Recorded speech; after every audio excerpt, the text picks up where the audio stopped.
Prerja e gomave të veturës së Remzi Mehmedit në mbrëmjen e të nesërmes edhe të bashortes së tij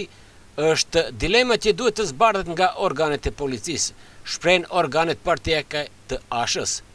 Nëse ky veprim i tupshëm është dorë porositur apo akt vandal nga mlefi i njerëzve të vegjël që kryen vepra të nivelit të ulët ndaj personaliteteve politike.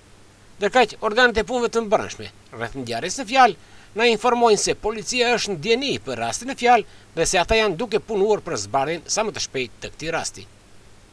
Nga cilat ore zez që mban vullën e turpit të jetë ndërmarr ky akt, veprimtaria nën kryetarit ton nuk do ndalet, thon përfaqësues të degës, të cilët këtë veprim e konsiderojnë si një presion të qëllimshëm ushtruar nga persona apo grupacione të cilët i shqetëson suksesin nën kryetarit të Aleancës për Shqiptarët në veprimtarinë e tij politike.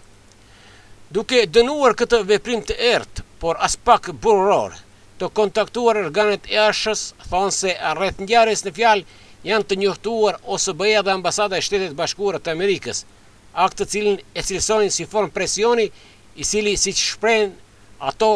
jo që nuk frikson, por përkundazi forcon ende më shumë personalitetin e nënkryetarit ton të ASH-s, zotit Mehmedi,